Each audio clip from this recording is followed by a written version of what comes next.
Good morning. How are you guys today? Thank you for viewing with us and welcome to Bible Study with Andre and Betty. We're continuing our studies from the book of Joshua, and today we're in chapter 22. And we'll be looking at the misunderstood altar in this chapter and how is that misunderstanding comes to understanding. And so in chapter 22, we'll study from verse 1 to verse 34. Verse 1. Then Joshua, this is after all the land has been dispersed and given to each tribe.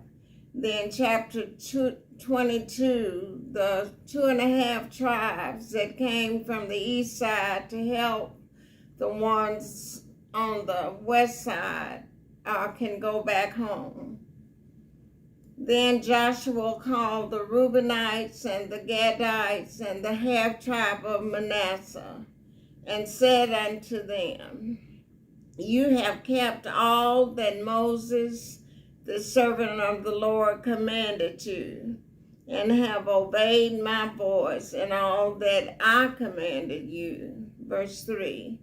You have not left your brethren these many years unto this day, but have kept the charge of the commandment of the Lord your God, speaking to Reuben, Gad, and the half tribe of Manasseh. Verse 4. And now the Lord your God had given rest unto your brethren, as he promised them. Therefore now return ye and get ye unto your tents, and unto the land of your possession, which Moses, the servant of the Lord, gave you on the other side of Jordan, which would be the east side of Jordan. Verse 5, But take diligent heed to do the commandment of the law, which Moses, the servant of the Lord, charged you, to love the Lord your God, and to walk in all his ways, and to keep his commandments, and to cleave unto him, and to serve him with all your heart and with all your soul. So even though you're going back to the land of Gilead, which is your possession, don't forget the Lord. Verse 6. So Joshua blessed them and sent them away, and they went unto their tents. So 2.5 tribes went to the land of the Amorites of the Gilead, and 9.5 tribes was in the land of Canaan, and that's the distinction between the northern and the southern kingdoms. Verse 7. Now to the 1/2 of the tribe of Manasseh, Moses had given possession in Bashan, but unto the other half thereof gave Joshua among their brethren on this side Jordan westward. And when Joshua sent them away also unto their tents, then he blessed them. And so everybody have their inheritance now, including the priest. Verse 8. And he spake unto them, saying, Return with much riches unto your tents, and with very much cattle, with silver, and with gold, and with brass, and with iron, and with very much raiment. Divide the spoil of your enemies with your brethren. Whatever you gained over here, you shared with those who did not come over to fight with the 9.5 tribes. Verse 9. And the children of Reuben and the children of Gad and the half tribe of Manasseh returned and departed from the children of Israel out of Shiloh which is in the land of Canaan, to go unto the country of Gilead, to the land of their possession, whereof they were possessed. And this is going to be a downfall for them because the land possessed them. They did not possess, they possessed the land, but they were so in love with the land that they're going to forget about God. And that'll come during the days of the kings. And so, whereof they were possessed, according to the word of the Lord by the hand of Moses. Verse 10. And when they came unto the borders of Jordan, that are in the land of Canaan, the children of Reuben and the children of Gad and the half tribe of Manasseh built there an altar by Jordan, a great altar to see to. Now this is where the problem is going to come, where the others misunderstand why these 2.5 tribes had to build an altar immediately after leaving the land of Canaan. Verse 11. And the children of Israel heard say, Behold, the children of Reuben, the children of Gad, and the half tribe of Manasseh have built an altar over against the land of Canaan in the border of Jordan at the passage of the children of Israel. Verse 12. And when the children of Israel heard it, the whole congregation of the children of Israel gathered themselves together at Shiloh to go up to war against them. So the 9.5 tribes heard about what Reuben, Gad, and the half tribe of Manasseh had done, and they decided to go and fight the 2.5 tribes. 13. And the children of Israel sent unto the children of Reuben and to the children of Gad and the half tribe of Manasseh into the land of Gilead, Phinehas, the son of Eleazar the priest. So Eleazar is the son of Aaron that took over after he died, and Phinehas is Eleazar's son. So he's also in the priesthood. Verse 14.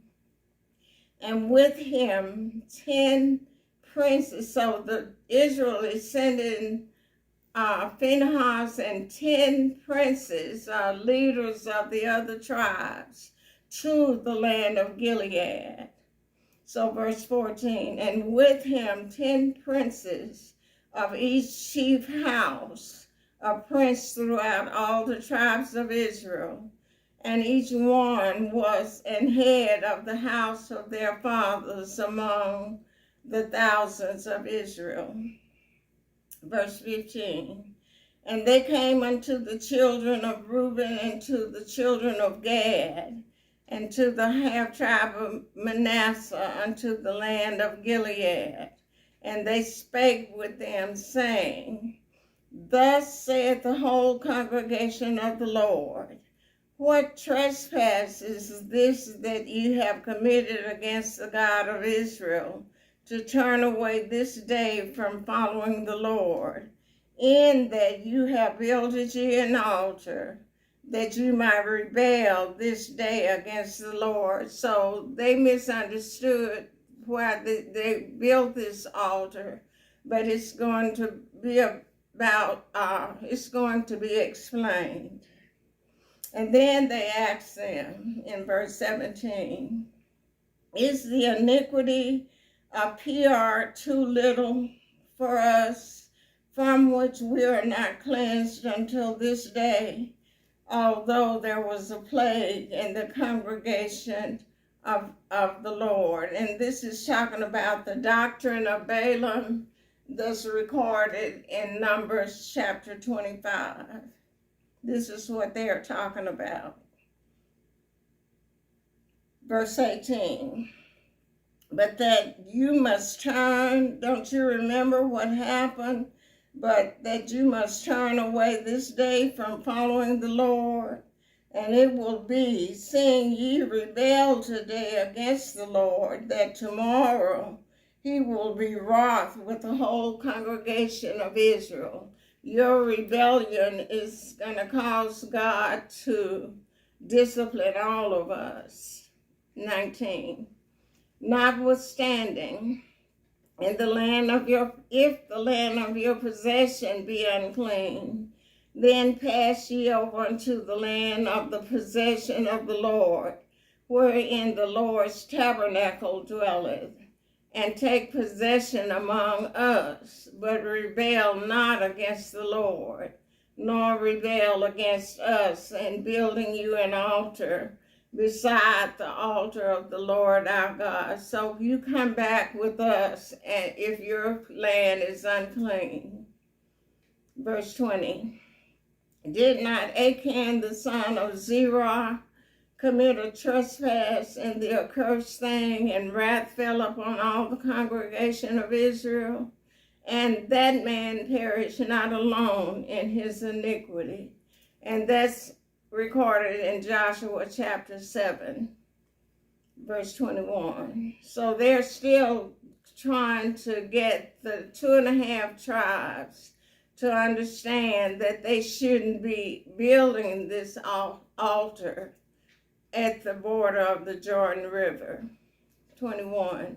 Then the children of Reuben and the children of Gad and the half tribe of Manasseh answered and said unto the heads of the thousands of Israel.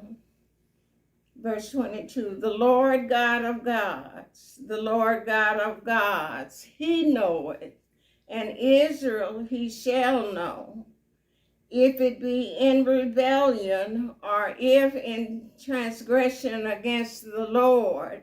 Save us not this day. If we've done this through rebellion, then they're saying, Lord, don't save us this day. Verse 23, that we have built, they're going to tell them why they built the altar now. That we have built us an altar to turn from the following the Lord, or if to offer their own burnt offerings or meat offerings, or if to offer peace offerings their own, let the Lord himself require it. And if we have not rather done it for fear of this thing, this is why we did it, saying, in time to come, your children might speak unto our children, saying, what have ye to do with the Lord God of Israel? Verse 25. For the Lord had made Jordan a border between us and you. Ye children of Reuben and children of Gad, ye have no part in the Lord. So shall your children make our children cease from fearing the Lord.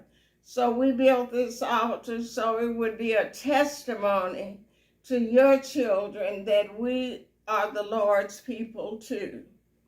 Verse 26. Therefore we said, let us now prepare to build us an altar, not for burnt offerings nor for sacrifice, but that it may be a witness between us and you and our generations after us, that we might do the service of the Lord before him with our burnt offerings and with our sacrifices and with our peace offerings, that your children may not say to our children in time to come, you have no part in the Lord. Therefore, verse 28, said we, that it shall be when they should so say to us or to our generations in time to come, that we may say again, behold the pattern of the altar that we've just built, altar of the Lord, which our fathers made, not for burnt offerings nor for sacrifices, but it is a witness between us and you. Verse 29, God forbid that we should rebel against the Lord and turn this day from following the Lord, to build an altar for the burnt offerings, for meat offerings, or for sacrifices, beside the altar of the Lord our God that is before his tabernacle, that is in Shiloh in Canaan land. Verse 30. And when Phinehas the priest and the princes of the congregation and heads of the thousands of Israel which were with him heard the words that the children of Reuben and the children of Gad and the children of Manasseh spake, it pleased them. So they listened to Reuben and Gad and Manasseh, and then they understood. The misunderstanding is now understood. Verse 31. And Phinehas, the son of Eleazar the priest, said unto the children of Reuben, and to the children of Gad, and to the children of Manasseh, this day we perceive, or we understand, that the Lord is among us, because you have not committed this trespass against the Lord. Now you have delivered the children of Israel out of the hand of the Lord. Verse 32. And Phinehas, the son of Eleazar the priest, and the princes returned from the children of Reuben and from the children of Gad, out of the land of Gilead unto the land of Canaan, to the children of Israel, and brought them word again. So now they go back across Jordan into Canaan land to tell the people what they had learned about what had happened. Verse 33, and the thing pleased the children of Israel, and the children of Israel blessed God and did not intend to go up against them in battle to destroy the land wherein the children of Reuben and Gad dwelt, that is the land of Gilead. 34. And the children of Reuben and the children of Gad called the altar Ed, which means ED, which means witness. For it shall be a witness between us that the Lord is God. So they're pledging their allegiance to the true and living God at this time in their history. So next week, we'll look at the last counsels of Joshua to the people before he died. And we have chapter 23 and 24 to go. And then we got to see where the Lord wants us to go next time. So you all have a great day and a great week. And I'll see you next time. Bye.